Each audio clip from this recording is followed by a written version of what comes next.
George Orwell, de son vrai nom Eric Arthur Blair, est un célèbre écrivain réputé pour son engagement politique en faveur de la justice sociale. Ayant vécu de 1903 à 1950, celui-ci assiste aux nombreuses guerres et soubresauts de cette époque, dont la montée des régimes totalitaires tels que le nazisme et le stalinisme. À travers ses œuvres, George Orwell combat ces systèmes au travers de moyens originaux.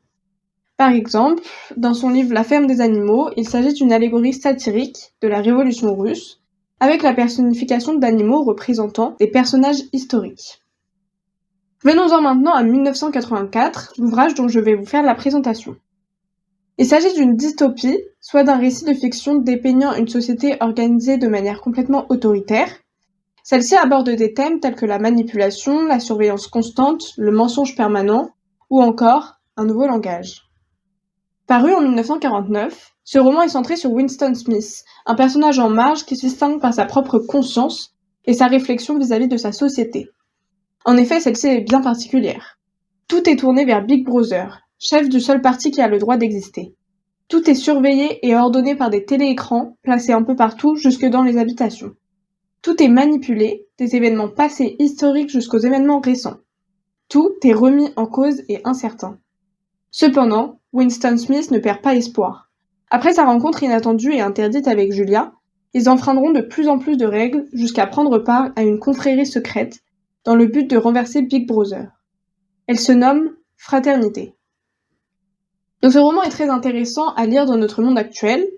Effectivement, on y retrouve de multiples analogies qui nous portent à réfléchir sur notre société contemporaine. Ainsi, cela m'a fait prendre conscience de la manipulation de l'information et de la vérité que l'on retrouve tout autant à notre époque, donc notamment avec la présence des réseaux sociaux. Il est donc fondamental de diversifier ses sources, peu importe le sujet. Du côté des relations humaines, la solitude et la répression des émotions sont au cœur de la société. Donc effectivement, ce système prône la dénonciation et la méfiance entre tous. Aucune cohésion n'est acceptée, ni même entre les membres d'une même famille. Le personnage de Winston représente donc la lutte pour la liberté à travers ses souvenirs d'enfance.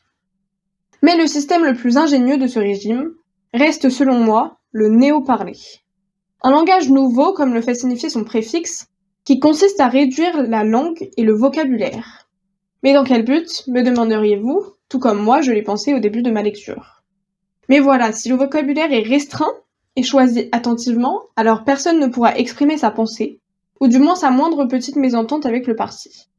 Alors il y aura de moins en moins d'ennemis et le peuple sera totalement soumis. Cette idée aussi ingénieuse que terrifiante démontre l'extraordinaire pouvoir du langage.